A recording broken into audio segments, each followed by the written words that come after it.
sweet sounds of Dr. Gene Centeno taking us in to LG's house, episode 52. As always, here for you, broadcasting live from somewhere in the northeast San Antonio area. Shout out to all the people who listen to the show. If you're just tuning in, shout out to Alamo City Podcast Network. Shout out to everyone on Twitch. Oh, yeah. Everyone on YouTube, our flagship. Shout out to the co-host of this show is none other than, of course, Gary MFing Schneider. Hey, what's up, y'all? Happy New Year to everybody. Yeah, Happy New Year. Happy New Year. So what'd you do on New Year's Eve, man? Did you do anything I worked special? New Year's Eve. I worked a Spurs game New Year's Eve. I believe it was the Spurs versus the Knicks. Was it not? Yeah, that's right. It was, man. That was a pretty bad. That was a badass game, by the way. Yeah, but you except wouldn't for know the fact that Wemby went down. Yeah, game, that did with suck. injury, but that did suck. yeah, I wouldn't know that because You were busy sweating and grinding for everybody. yeah. You know, I got to say, like, I know a lot of people like to go to events. There was like an event downtown in San Antonio where it was like supposed to be like a world record of people, right, celebrating New Year's Eve. I don't know if you heard about that, but it made me think like, Here? Here. Oh, It's going to be like around the Tower of America and stuff like that. So everyone's going to gather there. Like fireworks and things of that nature. But it just got me thinking, like, who wants to do that? Like, it's a crowd of people. Apparently, a lot of people. A lot of people want to do that. But see, the older I get, and honestly, when I say the older I get, I mean, this probably started in my mid-20s. I just relate more and more to Lieutenant Dan from Forrest Gump, where he's just sitting there lonely at the bar with the confetti flying, he's just depressed. Like, that's kind of me. Like, I'm just by myself chilling, and I love it. Like, there's no depression. It's just, so as I get older, I just want to stay home and just chill. And I'm literally always in bed by like 11 o'clock. The event's not for you, Gary. Fuck it's for the young I'm people. old. It's not for you. It's for people who young whippersnappers who could stand out there and forever and 2-hour lines for porta potties and $16 beers. Yeah, just keep convincing me that I'm on the right path. But shout out to the city of San Antonio and the Parks Foundation for throwing the event every year for free. So I'm a Scrooge. I'm Scrooge. Yeah, gotcha. Yeah, I mean, I'm old. I don't want to go. I'd never had any interest in it, but that's just because I don't like crowds. I'm not a guy who likes crowds. Well, when was the last like New Year's Eve party that you went to? Mine was probably like 2 decades. Yeah, it was like 2 decades ago, if maybe whatever or something like that, where you're sitting there and it's a party and it's badass. You know what I after the game was at 6, so I got home about 10, right? 10:30 maybe. Yeah. And I spent my entire taking care of my dog because of all the fireworks. She was freaking out, just scared out of her mind. My best friend's sister has like 2 dogs. One of those dogs got so scared, jumped like 3 fences, like just trying to get the hell away from all the noise. And the dog got lost, got scared, and they can't find the dog to put flyers out. They went on the neighbor next apps and things of that nature to try to find the dog. Is it next door? Yeah, it's next door. Hate that app. Dude, it's pretty crazy. I mean, the notifications are off the chain with it because you just look and you get to see what's going on in the neighborhood. There's a lot of shit going on. Well, some people just have the app just to watch the drama. It's like a soap opera to them, because there's always that one neighbor that's complaining all the time on the app. Yeah, I posted like when I was living in Austin, I had that app, and Austin is really active on that app. Dude, it's all Karens, man. And and I posted something legit because my work van got broken into, and I said, hey, I got broken into, just keep an eye out. Here's a picture of the car, because I actually busted the guy right when he started trying to do it, but I was on the top floor and I was like, hey, you motherfucker. I yelled at him, he stopped like cold and literally threw like my part back into my van and jumped in. He hopped the curve all crazy, and I started running after him, and but I was taking pictures all crazy, and I posted that thinking like, it's a legit post, and obviously there's somebody complaining about it, or some, what I mean? It's just somebody's like, well, you should have rented a garage. Exactly. Why are you parking your work van outside? You should empty it out every time. Yeah, just trauma, like trying to blame it on you. It's keyboard warriors. It really is, man. So, keyboard anyways, Karens. So the you fireworks will. scared the dog, and the dog is lost now, and they can't find the dog. So that fucking sucks for pet damn. owners. Okay, let's bring that story back full circle. Yeah, so that's what happened with that shit. But Okay. Well, yeah, my dog is freaked out from fireworks. She sucks, does not like them. She shakes the entire time. Even the next day, like she was scared to go outside in the morning, and there was nothing going on. And there's no fireworks in the morning. it kind of makes me think about like veterans, with PTSD and stuff. Like, I mean, there has to be a similar situation with all these loud bangings and things of that nature. So, I mean, I've seen documentaries on it, and anything can set them off. I imagine so. It sounds like a war zone, and San Antonio is known to celebrate to the fullest, even though fireworks are illegal in the city limits. Yeah, it doesn't look like it. Have you been here on the 4th of July or on New Year's Eve? To me, that's the best. It's the funniest footage, right? Because they have that camera, right? That has they always show. the view, Everybody's always got like drone shots, or someone's got a downtown shot where they just turn into 360, and the entire city's just blasting off fireworks. But it's the South and the West Side are just blowing up. And dude, it was pretty wild over here too. Yeah, it was over there. Yeah, okay. Over here it was wild, Northeast side. And there's always that dumbass man with the gun, Oh, yeah, I've been several of them. It happens everywhere. In my early 20s too, I go out to these parties in the hood, and there was always that one dude with the gun out, pop, pop, pop. Shoot the ground, it's man. like, dude, if you're gonna do it, shoot the ground, dude. It was on the news too. Like a bullet came down and hit like a 8-year-old kid in the leg. He was just hanging out on the porch with his grandma, and the fucking bullet comes down, hits him right in the leg. People find roof damage all the time from that shit. Isn't that crazy? Like that, and people are still these dumbasses are still gonna do that and fire their guns out in the air. You fire into the ground or into a target, hopefully not a live target, but or how about just don't fire at all? Yeah, if you're gonna do it, if you're gonna do it responsibly. If you're gonna break the law responsibly. Come on now. Oh God, you don't want to endanger innocence. It's like in the Old West movies. Whenever you saw someone just firing off like 3 shots in the saloon, it's like, dude.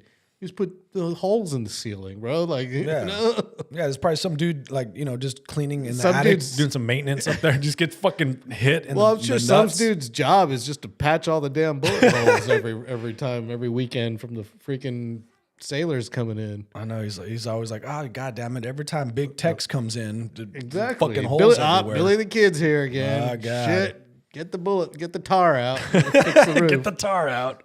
Yep. They still use tar on roofs these days? Probably not. Probably not. I was like, it's what is some this? kind of synthetic something? Yeah, it's like, what is this? Shawshank Redemption? Just tar and everything, but yeah. So that's what I did. I did nothing. Okay. How about you? Lieutenant Dan. I just sat there all depressed. You did nothing too. I was in bed by like 11 o'clock, like every New Year's Eve. I really, again, like there are friends that have parties and stuff, but it's driving and then drinking and then driving. Like, I just don't want to be I just want to be chilling. I saw the celebration happen, and I was up till probably like 12:30. Okay. And I poured myself one little glass of wine. Little something. And I passed out before I even finished that glass of wine because I was so tired from working that day. Do you do the whole like New Year's resolution thing, or are you like, whatever? Because there is importance to it to have some type of goals, but I feel like a lot of people don't seem to do that anymore. No, I don't do it. Yeah.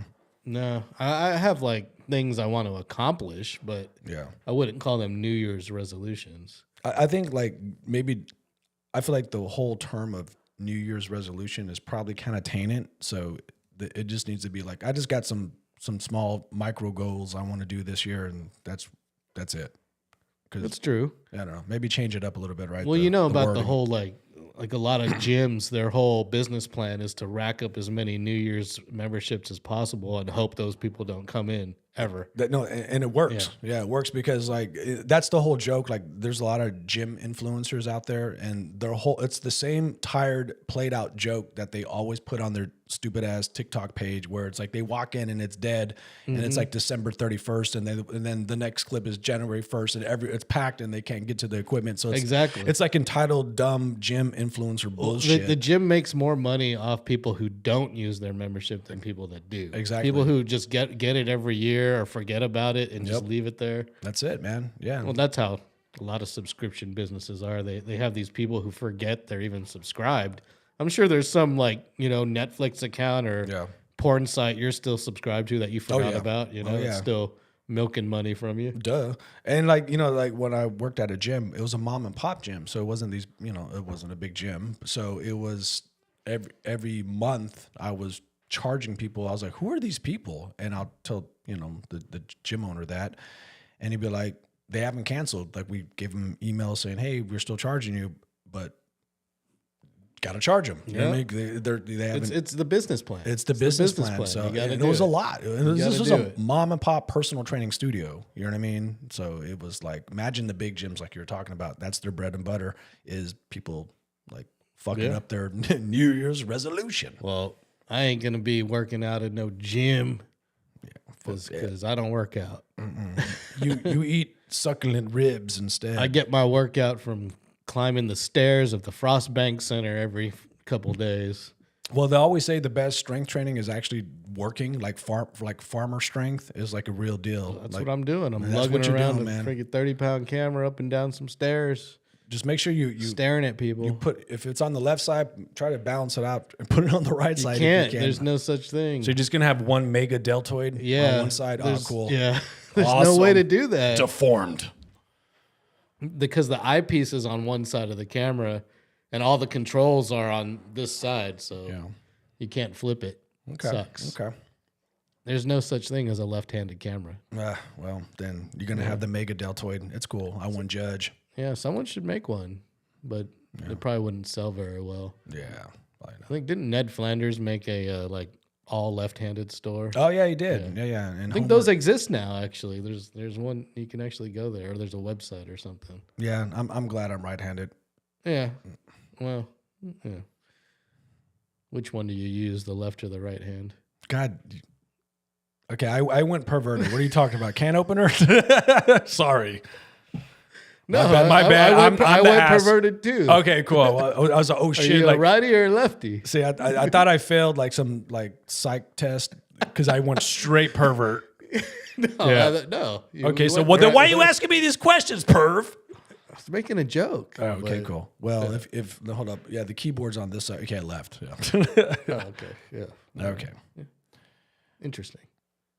Well, what's interesting is you got to meet a good friend of mine. I did. I ran into one of your friends at the New York Knicks game on New Year's Eve. And she stared at me she was sitting in a section 105 at the back row of section 105, which is a pretty good seat. And she's staring at me like, hey. And I'm like, oh, crazy fan. Yeah. Look past her, walk by. It's like another LG groupie. Like, here we go. God, just get off me. I'm just trying to live my life. Yeah. So I just walked past, and then it clicked to me. I was like, wait a minute. I think that's Gary's friend. And I walked back, and I was like, oh, it's Gary's friend. And I went and gave her a hug. I was like, oh, I'm sorry. So your friend was in town, and she just so happens to be a designer, like a fashion designer, a brand shoe director, designer, all sorts of things. Yeah, but she does a lot. But shoes is her specialty. All right, and you suggested that she'd be a good person to speak with, to have on the show, and that's exactly what we did. And we brought her in on New Year's Day, and here's how it went. All right, guys, we got a very, very special guest tonight. This is a best friend of mine that I've known for 2 decades. We go back to John Jay. Yes, another John Jay friend of mine. Another one. Yes, another one. But she's a boss lady. She's a businesswoman. And you know what? She's highly addicted to shoes. She's been kicked out of about 3 or 4 rehabs. They said they can't help her because her addiction to shoes is just crazy. There's no hope for her. But you know what? She proved them all wrong, because she made a career out of it, to where she was a badass shoe designer, where she's worked with celebrities and she's worked with high wig people in the shoe industry, just kicking ass and taking names. And that woman is my bestie, Selena. Welcome to the show. Nice intro. I love it. Well, I didn't know if you knew this, but at one point I had 3,000 pairs of shoes. 3,000. Yeah. When I visited you in New York, when I stayed at your shoe office, Yes. I was surrounded by a lady's dream come true, and I did not care. I was like, look at all these shoes everywhere. And I was like, oh my God. But you told me, it's like, Gary, you're going to be surrounded by shoes. Yeah. Leather and dreams. And I was. So, shoe designer. Okay. How many shoe designers do you know? I don't know any shoe designers. So you are, before we get to, your business, welcome back to San Antonio. You are from San Antonio. Shout out to your mom because you're visiting your mom and some friends. And you were at the San Antonio. You know what's up. And judging by that jacket, you were at a Spurs game last night. Yes. And you ran into LG doing his thing. Yes. Apologies for giving the old look over on the first time around. So funny. No, I was such a try hard with the Jumbotron. I was like, you're trying. I tried. Pick me. But it's so funny because my mom, when we sat down, my mom was like, oh, the people that sit next to us are so sweet, and one of them is one of the jackals. And I was like, oh, okay. And then they came over like end of second quarter, and they sit down, and my mom goes, sweetie, these are, these are my friends. They sit next to us, da da da da. And then she goes, this is my daughter Selena. And I went to shake their hand, and it was Baloo from high school. Oh, okay. He graduated in your grade. Yep, I remember. And his wife. Nice. And I was like, wait, what? And I was like, you've been sitting next to my mom this whole season? Isn't this so funny? Oh my God. Like, did you, because I know you went to get on the Jumbotron, right? And Lawrence, of course, dissed you because he's conceited and he's bougie that way, right? He is bougie. So you weren't able to get her shoes on the Jumbotron? No, they right? didn't. They didn't cut to it. They did cut to the guy next to you that was drinking the beer. That was your friend. Okay, that was my friend. Okay. Our friend from high school. See, ironically, what you should have done was take those shoes you designed, which we're going to show in a little bit, and just have the beer like go down. Should have gone like a DOS boot with the. You should have done that. That would have done it. Honestly, that would have Gary, done it. after the fact, he got some screen time. I mean, he looked great. He was just fun. Yeah. And he was chugging his beer. And what I should have done was taken off my shoe and handed it to him to put it in his hand, and then got my own screen time. But no, I mean, he was great. First of all, if the Spurs lost, she would have been cut off because she also is a New York Knicks fan. Nothing wrong with that. We'll get into your stay at New York. Yeah, she's a double fan, which that could be sacrilegious to, So she goes to the game on Monday to do some work with her shoe, right? And we'll talk a little bit about that in a little bit. And the Spurs lose. And she goes on Wednesday, and the Spurs are down, and it's halftime. And I text her, and I was like, you're about to be banned from because you're jinxing. It's your fault. Yeah. It's all your fault. You and the rest of my family. It's over. And all my friends. But thankfully, she saved face. The Spurs won, so yay! I just got anxiety all over again. Like, my stomach was, like, not feeling good. I was like, oh, my God, are they going to come back? Like, what is happening? And then I started believing that I'm the jinx. And nobody wants to be the jinx. Nobody wants to. Because, and then you have an asshole texting you nonstop, like...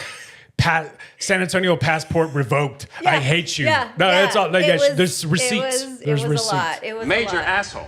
Duh. I am what I eat. But so you're there. You came down again, not just for some family, but a little bit of business too. Yeah. You are a shoe designer. I am a shoe designer. So, how did you get involved in this type of passion? And what the hell is that? I don't want to name any names, but I think that might be me. And I will say I am on Do Not Disturb, but I have a lot of emergency contact people. Like, my friends depend on me. What am I going to do? Like, so this is my friend Tanya. It goes past Do Not Disturb. I swear. It's not my fault. This is how it is, too, I guess, when you're in the fashion industry. You're just always on demand. The phone's always ringing. Yeah. The email is always like, just getting pick dropped. it up on air and be like, hey. I'm on air right now. I know, right? You should have done it. What? You're live.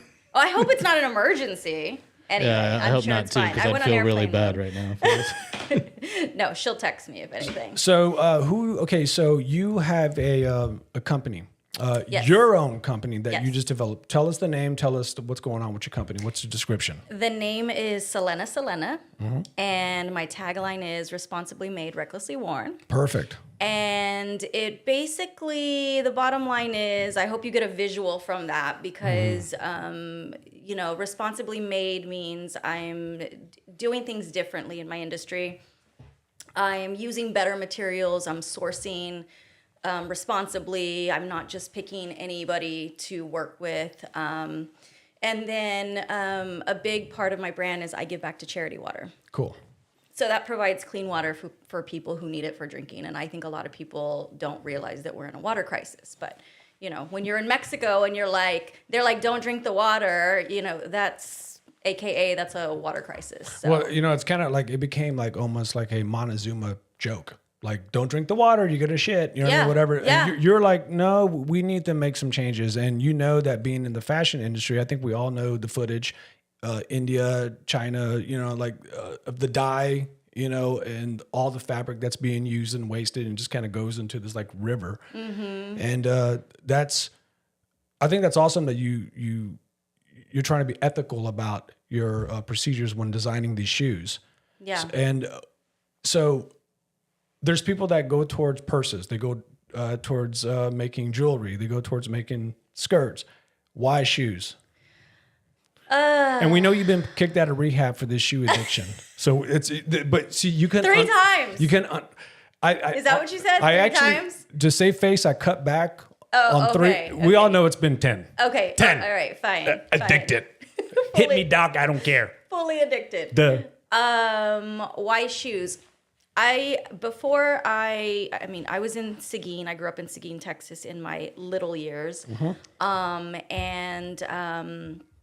My mom was a single mom. So she didn't make a ton of money. And there was a really adorable shoe store in Seguin called Vogue Shoes. And when I think about it, when I think about the image of it, it's like the crazy V that looks like very 80s. They still haven't changed their sign. And so they used to give free shoes to kids who needed them. So, that were underserved, et cetera, et cetera. Wow. And I like to say that was something that sort of like manifested. But at the same time, like just growing up, I always got excited about fashion and I got excited about clothes. I thought I was going to be a clothing designer. And then I started working for Steve Madden and I then became even more obsessed with shoes than I already was. So let's name some of the big wigs that you've worked with. You've worked with some, you're not sitting there just, Keebler elf in a tree, making some, Cobblering? Yeah, just. if that's a word. You've been doing some work. Yeah. So, and you've always been super modest, super humble. That's just part of your character. And it's also from your background of struggle. Yeah. And you have the best career arc story that I've ever heard. Because to me, it reminds me of like an Olsen Twins movie where they get a job somewhere and then, some guy comes in and is like, I like your style, kid. And then all of a sudden now they're in New York making shoes. They're a designer. Yeah, yeah. Explain to the audience this career story arc. I think it's amazing on how you got professionally into shoes. Yeah. Yeah, it's such a beautiful story, and shout out to Netflix if they want to pick up this story and partner on something. Anyway, it's such a beautiful story. It every time I tell it, I get chills. I was on a podcast in Paris probably about 3 months ago, and the guy said to me, Vive la France! Yeah. The guy said to me, he said, hey, one of the guys said, we want to talk about that story about how you became a shoe designer. And I was like, I tell that story a lot. And he's like, guess what? You better get used to telling that story. You better. It's a beautiful story. And I love telling it. I really do. So I, right after high school, first of all, I hated school. Okay, we went to John Jay. You didn't have the best experience, would you say? No, I loved high school. I loved school. I loved the hanging out with my friends part of it. Okay. But doing the actual schoolwork and studying, Boring. like it was horrible. I didn't like it. I chit-chatted. I mean, me and our best friend Miguel used to get in trouble all the time for All the chit-chatting. time. Like And we had to go sit back in the back of the room. He reminded me of that the other day, and I'm like, anyway. But anyway, so after I graduated high school, I was like, I'm gonna tell my mom that I'm gonna take that year off because a lot of kids say like I'm gonna take a year off and like travel the world. Well, I didn't have any money. How was I gonna travel the world? But I'm just gonna take a year off and take a break, and then I'll like figure out college. And I knew that inside of me, I wanted to be a fashion designer, but I didn't know where I was gonna go to school. Like there was no fashion classes I could take in San Antonio. Like I said, I didn't have any money to like take myself to New York or anywhere else. But so I worked at like Contempo and Wet Seal. Dude, that brings me back. Contempo. Lawrence, when's the last time you've been in Contempo shopping for shoes? I don't even know what that is. Oh my God. No, he's kind of. I know what Wet Seal is, but Okay. Well, not Contempo. Contempo was like a little bit before. Well, I think it was the originator of Wet Seal, but they were the same company, and it was on Clueless. Contempo was on Clueless, FYI. And and they recorded that part of the session when they're in the mall at River Center Mall in San Antonio, Texas. No shit. Yep. Really? So, Okay. so you worked at the one in River Center or Ingram? No, I worked in North Star Mall. Okay. Yeah, okay. I worked at Ingram for a minute, and then I went to North Star Mall. I was a total mall rat. Like I loved being a mall rat. It was the best thing ever. I know. I was a mall rat too. I mean, that's kind of where I learned to like, walk up the chicas. When I was in 7th, that's 8th where you grade, hung 9th grade, that's out. where you hung out. Like, Meet me by the fountain by Dillard's. But see, we caught the end of it because, back in the 80s, being at the mall was the big thing to do. And that's, if there was a store that was out like Contempo, you went to that store as far as, like the shop where you wanted to shop. So you're working at Contempo. Yeah, I was working at at that time, right before Steve Madden, I worked at Wet Seal, and I was recruited. There was a woman who came in and she was asking for help, and I was helping her. And then, when I was done helping her, she was like, "Hey, I'm actually the district manager for Steve Madden." And of course I knew who Steve Madden was, like everybody did. And she's like, "We're opening a store right next to you. Would you be interested in being an assistant manager?" And I was like, yes, please. And she's like, okay. So she gave me an official interview maybe that day or the next day. I can't even remember. And then I got hired as an assistant manager to work at the store. And the thing about it is like the majority of our subscribers, they're male. They're like, Sure. They're like Steve Madden, the football player. You know, Right, you know what I mean? Like, right. they don't know. Okay, this guy was like, I guess he still is. He's really, really big in the shoe industry. So if, I guess from a guy's perspective, if you dated a girl, you know what I mean, in the 2000s, she was wearing a pair of these shoes. Absolutely. Absolutely. And your wife, you could, like, if you're married now, talk to your wife. Oh, Steve Madden's like, oh my God, It goes way back. It before goes- that. It goes way- It yeah. goes way How back. If far- you've seen Wolf of Wall Street, you know. Okay. Steve Exactly. Madden That's what I was is, going to say, Lawrence, is that if you've seen Wolf of Wall Street, he was in it. Okay. Yeah. So, but you're there. The sales are not that good, right, at your store. So you're thinking like, They I were need to do okay. something. Yeah, there were. I want to say there were about 10 stores that he had at the time. So most of them were in New York. It had opened, and then California, and so it was okay. But actually, I had just gotten promoted to a store manager like shortly after I got hired. So I was assistant manager, and then I got promoted to store manager. And as a store manager, you lose touch with the customer. So meaning like you're a pencil pusher, you're making schedules, you're sending money to the bank, you're doing all these behind the scenes things, working on stock inventory, et cetera. And I was like, you know what? I miss like talking to the customer. I had so much fun. Like that's what I like to do. And so I was like, let me go in earlier and stay later and, get reconnected with my customer. Because something has to change with sales and we have to like figure this out, or I have to figure this out. I'm the store manager, right? Because the sales were dipping. And you're like, Yeah, "What's yeah, going they on?" weren't. I mean, competitively, like they were just lower than the other stores, like Chicago, New York, LA. And I'm competitive. So. Oh yeah, come on, girl. I'm a hustler. I'm just trying to be the best. Little old me.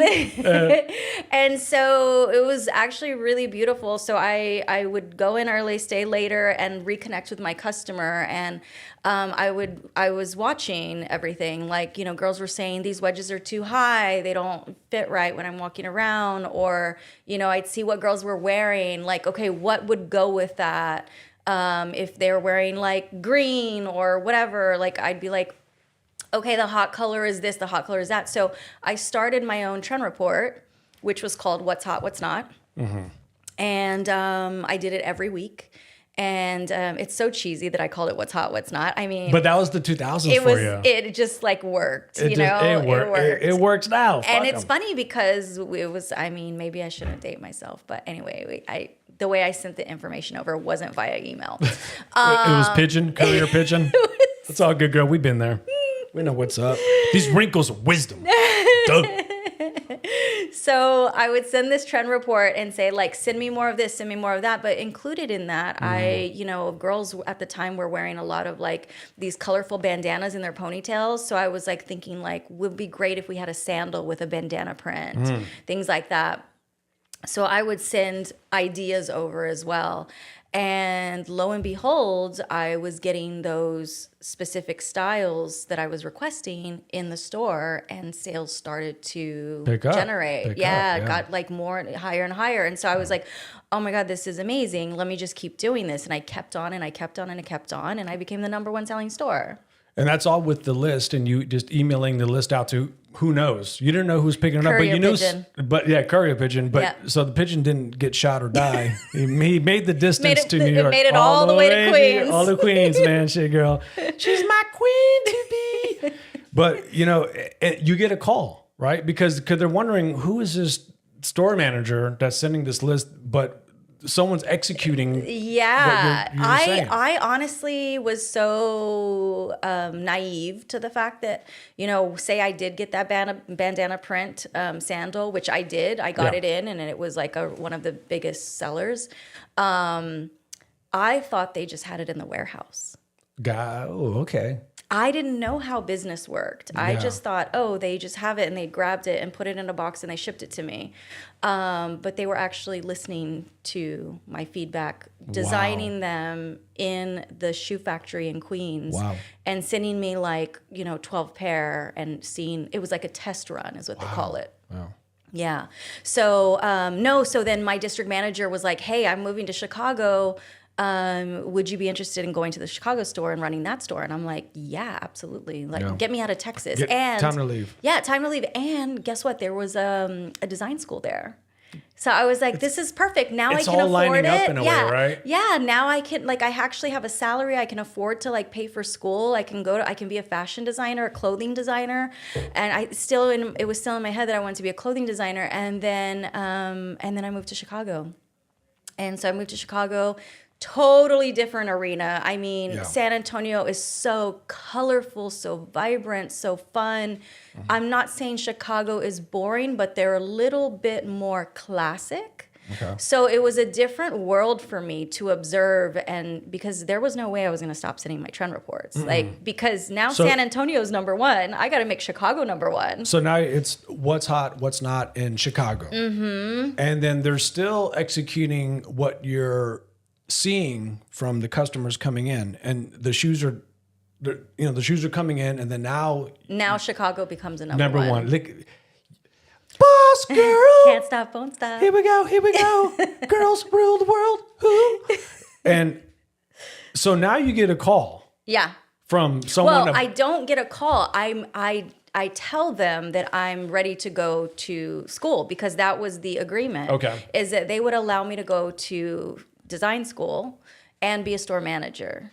And once it was time for me to register for my classes, I showed them all the classes I wanted to take, how much I would be there, which led to, hey, well, you're the store manager. You need to be here 90% of the time. How are you going to do this? You can't go to school. And I kind of was like, then I can't work here. Yeah. I moved all the way over here, but like that was the agreement. And I knew that I wanted to be a designer. Yeah. So I went around, as any mall rat would do. I go around and I, put applications in, start to mingle with other companies. And I got a job offer from French Connection. I don't know if you remember that brand, but Lawrence does when he worked in Miami as a stripper. Remember that? The French Connection? Au contraire, bonjour. So French Connection. Yeah, so they offered me a job and I could go to school. I would get the same salary. I would be a store manager, all good. And I'm like, this is great. So Let's do it. keep in mind, this is no experience coming from John Jay. That's all you had to say. But you're working your way up into these situations, where you're being recognized for a talent, a natural talent, to be able to see what's trending and what's not. And someone's recognizing that, obviously, because they're taking what you're saying and now you got store product, actually it's product that you can hold in your hand. Yeah. When do you get that big call? So when I put in my 2-week notice. They're like, we can't lose this girl. Yeah. So I was like, I'm putting my 2 weeks in. I'm going to work for French Connection. They're going to let me go to school. And then I get a call and it's like, what are you doing? Yeah. You can't leave. And I'm like, okay. And they're like, just don't accept the job yet. We'll get back in touch with you in a couple days. And I'm like, I don't know what's going on. Maybe they're going to let me go to school now. Like, I don't know. Yeah. And then I get a call from the VP of retail at the time, or maybe she was the president of retail at the time. I don't remember, but she was wonderful. She was such a badass. Mm-hmm. And she was like, hey, Selena, we want to fly you into New York next week, and we're going to interview you as an assistant shoe designer. Wow. And you're going to interview with the head designers that are here, and you're going to meet Steve. You're going to check out the shoe factory. You're basically coming in for the day, and then we're flying you at night back to Chicago. Wow. But we're going to interview you. And I was like, what are you talking about? Like, I had no idea. Like, I was like, I thought it was fake. Mm-hmm. And it's like you got punked, and like Ashton Kutcher comes out, sucker, got your dreams. Yeah. But no, nope. it was very weird. And I was like, are you sure? Why? I was like, I don't know how to sketch. I don't know how to design. I've never been to design school. It's in my head that, you have to go to design school or college to have a career. You have to follow the steps. Yes. Yeah, you can't. There's no easiness when it comes to the fashion industry. Yeah. You don't skip steps. Or just in general, right? Yeah. Like, that's kind of like what, I don't know if your parents taught you that, but like, that's what my mom really wanted me to go to college, So anyway, so I flew in. And I'm on the plane, and we're about to land in LaGuardia, and I open the window, and I look out, and I see the New York skyline. Let's remember, I'd never been to anywhere. Big city ever. Yeah. And besides Chicago, obviously, because I lived there. But like, I opened that shade, and I looked at the skyline, and I'm like, my entire body just had chills, and it's happening right now because it happens every time I tell this story. And I'm like, I was meant to be here. I'm supposed to be here. And I just like knew it. And so I met Steve. He was headed out to play golf. I met not that he didn't work because he was, always working. But I met the head designers. I met everybody and interviewed with HR. And it was magical. I mean, I can't believe. And then I got sent back that night. I went back to Chicago, and then the following week, my mom was like, I was at the store in Chicago, and I was working, and my mom called me on a landline, and she's like, "Hey, how'd it go? What's happening?" And I said, "I haven't heard from them in a few days. I think I'm just going to take the job at French Connection." Yeah. Me not knowing the opportunity in front of me because I don't know. I guess I was so naive. Yeah. I didn't know. And so she's like, yeah, I think that's a good idea. I think you should. So you can go to college. Yeah. And so I'm like, okay. And so we love you, Mom. Right when I hang up, the phone rings. Yeah. Selena, we want to offer you the job to be an assistant designer in New York. We're going to pay for your move. We're going to pay for your first 3 months rent. We need you here in July. And it was like the following month, or maybe a month and a half later. And I was like, holy cow. Yeah. I mean, to me, one of the best coming up stories that I've ever heard. You know, I remember hearing that you're a shoe designer in New York. I'm like, wait, what's going on? Well, how did that happen? Yeah, she was just working at a retail store. Like I called you, Selena for like 10 years before. I was like, oh shit, it's You Selena. and everybody else. Rest in peace, Tejano Queen. Oh, we love you. We love you, girl. But But when I heard that you were a shoe designer in New York, I was like, where the fuck did this happen? Yeah, It's like, I'm still playing tag and ripping bong hits. It's feeling like a damn So loser. you were basically Al Bundy selling women's shoes, and then at Gary's Shoes of all places, yes. and Yep. Gary, the owner, calls you up and is like, "Hey, I need you to design these shoes." Yep. That's a hell of a story, Didn't yeah. know how to sketch one thing. Did not know how. And once I got there, my first job was to learn how to make shoes. So my boss would give me her sketch and say, "Hey, I want these to be in like a red with a whatever." And I would take the sketch over to the leather room. I would grab the leathers. I would take it from the pattern to the pattern maker with the material, to the stitcher, to the laster, watch them put the heels on. And that was my job, to watch the shoe go around based off of her sketch. So you cobbled some shoes together, huh? Yeah, well, I watched them do it, and then I started doing it myself, not in the shop, but on my own, just like because I loved it so much. But yeah, and I taught myself how to sketch too. I just trace over her sketches like every day. See, the thing about it too is like when it comes to anything that's artistic, is there like me and Lawrence, we know musicians, and I'll just kind of pick their brain. Like, how do you make a song? And they'll talk about like, oh, it started off with a couple of chords, and then they'll kind of hum something along, or it'll start off with poetry. They'll do the poetry. When it comes to something like with designing a shoe, what are the first, just real quick, couple of steps? Inspiration. Do you just get that from the weather around you, the trends that you kind of follow a little bit? I mean, like, how did you like set that off real quick? Just to design a real quick show, just like a quick synopsis. Yeah, I mean, it depends. Like when I've designed for clients, it's based on them, right? So like, for example, when I designed for Katie, she had gone to Cuba, and Well, let's back that up real quick. Katie who?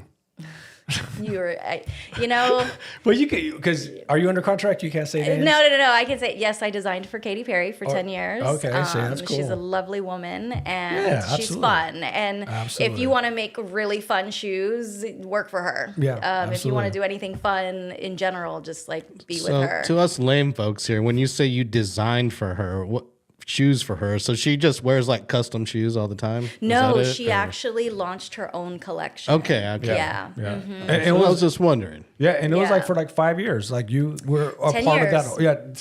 10 years. I shortchanged that. No, that's okay. 10 years of helping that whole product go along. And we're jumping the gun here because you're in New York now. Yeah. Kicking butt in New York. And what I always forget about is that when you're living in New York, this also was, you're there around the whole 9/11 situation. No, I was the year right after. So it was right after. Okay. Yeah. So, okay. Yeah. So you go there. So how was the mood with everything, with your industry, with dating? I guess everything when it comes to living in New York, because you open up that the blinder from the airport. You fall in love with New York because it's a beautiful place. How was your experience in New York, being a shoe designer and just living life in New York? Post 9/11. I hate to say this, and I don't want it to come out the wrong way. I was a 21-year-old in a bubble. Yeah. You know what I mean? I was a kid. I went straight from San Antonio to Chicago to New York. I lived in Brooklyn. I worked in Queens. I was kind of out of the city area. I stayed in Brooklyn for the most part if I went out and I partied and whatnot. Yeah. So in my opinion, I was partying, I was having fun, I was designing shoes. I didn't really go into Manhattan. I don't know what it was like before. But I know a lot of friends that were there were just like the morale was down. Hey, Lawrence, you've been to New York, right? Yeah. Okay, so when I went to go visit Selena, I was going to call you Selena. When I went to go visit Selena, fuck it. That's your name. Duh. Let's dance. You were like, hey, let's go stay at my shoe studio. And that's when I was surrounded by all those beautiful shoes. cool. And I was walking around, and the vibe of the city was like super, like, you know, people were smiling, and I was at the bars, and, you know, I honestly thought New York asshole, like that was like the, you know, you know, like there's a stigma there, right? If you go there, New Yorkers everyone's are a jerk. Yeah, exactly. He's an asshole, sir. Exactly. And I go there, and it's all smiles. And you were telling me, it's like, oh, no, like since, you know, this big tragedy happened of 9/11, there's been a little bit of an uplifting spirit of the whole city where people are like kind of like coming together a little bit. Yeah, I will say that. Like, I will say that's something that I was told, and that's what I felt when I was there. So, yeah, I feel like everybody was just cool, you know? Yeah. I didn't have that situation where like people were assholes or anything like that. To me, I mean... One of the best jokes, the best pranks that I've ever pulled on a friend happened to this lady right here across the table from me. And I was saying, I was staying at her studio, and I was there for, I think, maybe about a week and a half or something like that. But there's her sketches all over the wall. So you could see how a designer, an artist works when it comes to shoe design. So you have like half designs, full designs, notes, things of that nature, materials, everything. Like, check this out. Her wall is just cluttered with ideas and things like that. So I looked at that and I thought, oh my God, I think this would be a funny joke if I designed my own shoe and put that on the paper that she has there. And just stick it there and don't say nothing, and just see if she, you know. So I thought of the most absurd shoe I could think about. So what I did was I got a shoe and I designed it, but the heel's in the front. So it looks like walrus tusk. So the heel's down and the toes are up. So it doesn't make no sense. But based off of all the notes and stuff that I saw, plastered, I bullshitted my enough, you know, like, oh, this is the crescent moon cut. This is what, you know, this is the heel's like asymmetric or whatever. Yeah, so I try to make it look as professional because I thought it'd be funny. Like she'll probably see this a couple of days and laugh and whatever. So I just posted it right on the wall. I get a call like 2 months later. She's like, "You freaking bastard!"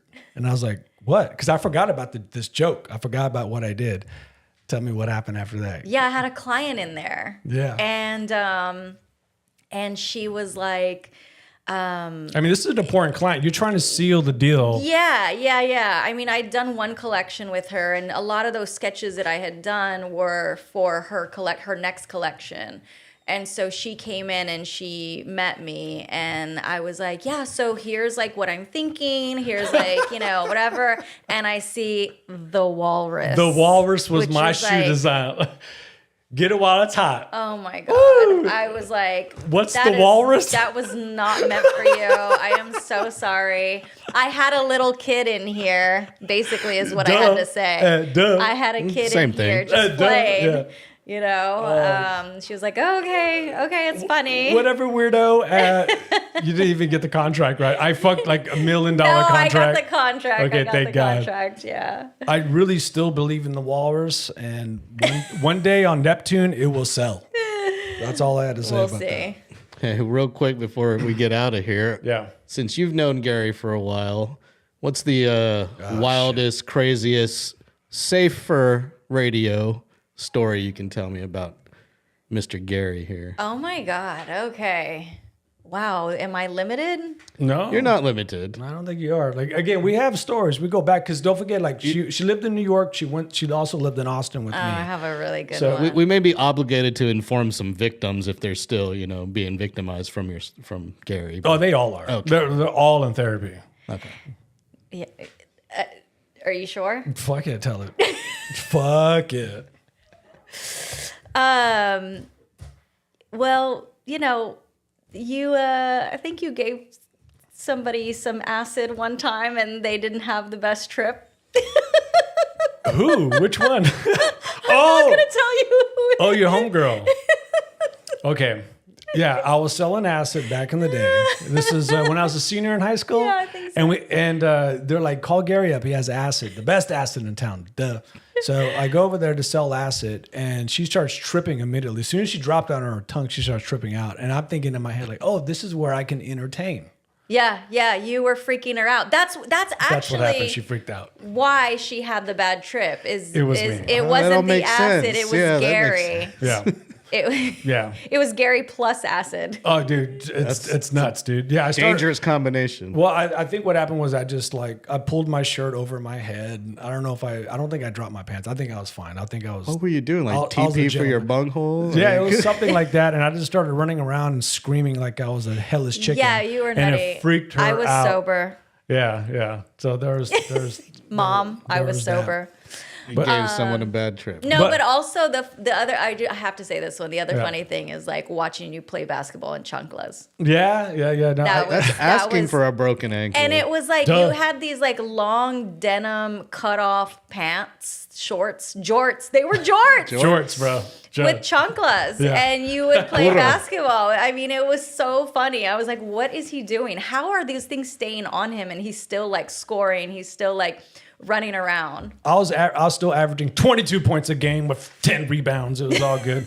But you know, I don't know why I did that or whatever, but obviously it was for attention and laughs. And I'm so glad you still remember that because that means all that was not in vain. So my stupidity.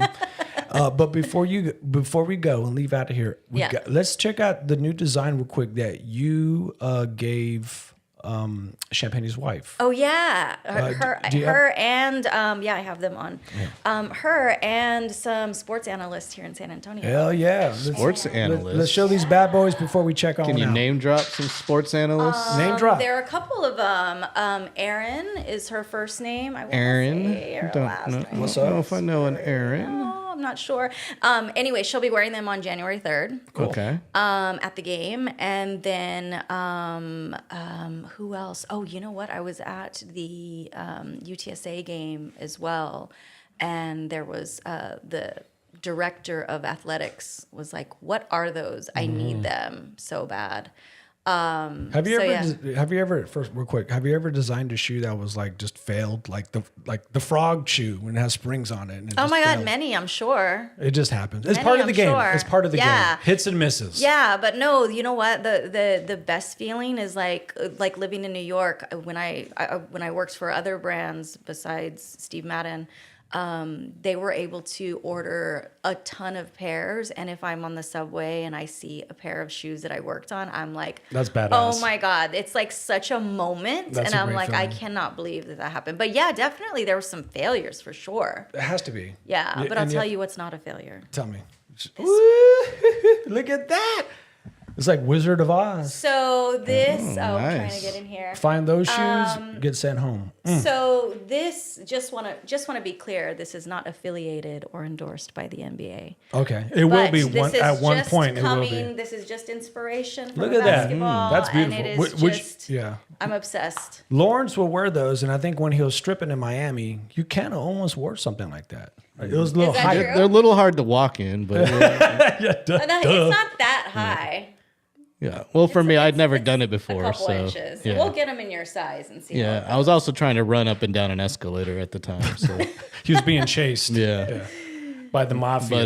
But where can we find out more information about your footwear? Selena.shop. And Selena.shop. Instagram is Yeah, drop your same. socials. Yeah, Socials. Selena.Selena. Dot We gotcha. footwear. I don't know. Well, Selena, yes. Selena Oh my God, yes. footwear. Selena.shop online. Selena footwear. There we go. There we go, right there. There we go. There's the gram. There's the Check it gram. out. What do we got on here? Oh, Yeah. we got Uh-oh. something from You yesterday.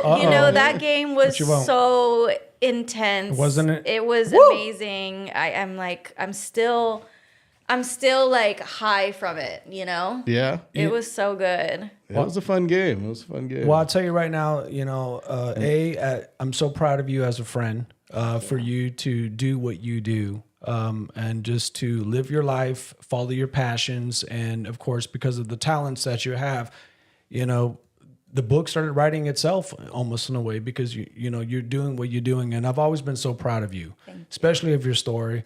I've told your story countless of times. You don't even know how many times I've told your story, but thank you so much for you being you. Love you a lot, girl. Love you too. Yep. Thank you so much. Good to meet you the other night and today. Thanks for being here. And Yeah. hopefully I'll see you out at more games and try to I'll get be you there. on the Jumbotron again. For sure. Yeah. Try it again. All right. Peace. Bye. Bye. Yeah. Bye. Yeah. Isn't she awesome, man? Shout out to Selena McCartney, like Paul McCartney. Oh yeah, just like that. And we didn't even talk about too, like she had her own shoe store in Austin, for a couple years, a shoe shop in Austin as well, where you go there and she literally teaches you how to make your own pair of shoes. Like just awesome stuff like that. Oh, So okay. but yeah. Interesting. But yeah, like, I want to make my own pair of shoes now. I mean, you should. I mean, I did when I was with her. She actually has it recorded. Like I made these like punk I heard shoes. about your shoes. They were off the Walrus, right? Well, there's that too, the walrus. Oh, yeah. those actually never got made. It was I injured like 4 people, 1 person died. But that the lawsuit had settled, everything is cool. All right, cool. But yeah, that's Selena, my homie. So I'm so glad that we're able to have her on the show. And you, That was once awesome. again, you can check out her website at selena.shop. And she's got a whole bunch of shoes on there. And the ones she was pumping were these basketball-inspired shoes. Look at that.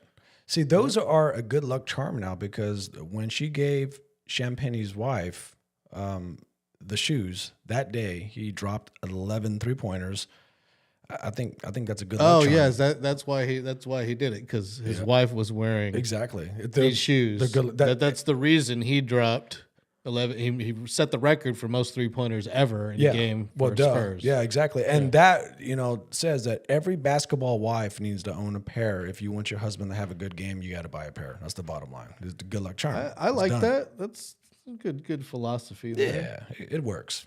Does it work? Scientifically proven. Yeah, science. Science, baby. Science. Speaking of which, she mentioned Aaron, something like that, who was going to be wearing those shoes on January 3rd. Mm-hmm.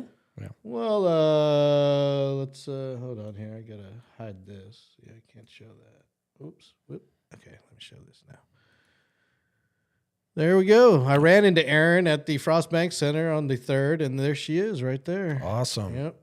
Hell yeah. Wearing the shoes. Wearing the shoes. Wearing the man. shoes. The good luck And charms. It just so happened that I was following around Erin that entire night with the camera. So Dude, that's awesome. Yeah. It all ties I don't in know together. her as Erin. I know her as AC. That's why I didn't recognize the name. I know her as AC. Okay.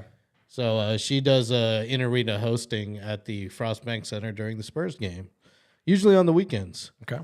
So Well, hell yeah. yeah. So I was like, I saw her and I saw the shoes, and I was like, let me snap a shot and send it to Selena. So I sent that picture to Selena Awesome. last night, and she was like, "Oh my God, I love it." Hell yeah. That's Just like awesome. that. That's how the message sounded, That's it. Just like that. with the Valley Girl accent. Well, I'm very happy that she was able to be on the show again. Just a great person. She worked hard to be where she's at, and that's awesome. She's a shoe designer and other things, like you're saying before the interview. Like she does a lot of other things. Yeah, you can check out some of her other stuff at her website, which is her name, Selena McCartney, like Paul McCartney, SelenaMcCartney.com. Oh yeah. Check it out. So, yeah, appreciate you introducing me and bringing her on the show. She has a very interesting career She does. arc, origin story, if you will. Absolutely. Better than X-Men's Origin. So that was a terrible movie. Yeah. Well, yeah, but this is real. Yeah. I appreciate a real origin story. Not this fake ass shit going on. What? You don't do fake. You don't do fake. I don't do fake. What I do do is ribs. And I think it's time for some ribs, baby.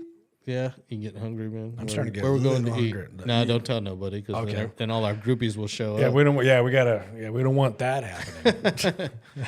Well, shout out to everyone who tuned in today on a Sunday, Sunday. the first show of the new year, episode 52 of LG's House. Happy New First Year. show of the new year. Happy New Year. Happy New Year. Give me that donkey buck and them big old legs. I ain't too proud to beg. Please. All right. Please. On that note, if you made a New Year's resolution with the gym, like to go to the gym more, do go to the gym. If you got a new membership, go to the gym. Do. And get that big old donkey butt. Yep. You can follow me on all my socials at DJLG210. Shout out to everyone on the Alamo City Podcast Network. Shout out to Joe and Mike over there and all the gang. We appreciate you guys. Wish you all the best in 2026. I am DJ LG, and that is Gary Snyder, and this has been episode 5 Deuce. Yeah. Please. Give me that donkey butt, no big old leg. We'll let the sounds of Dr. Gene Centeno take us out. Check it. Take on my pickle, Yeah. semen trip. There we go. Bust it, Gary. No? Not on Selena show. You don't want to get canceled? Not just yet. Next show. I got you. We out. Peace.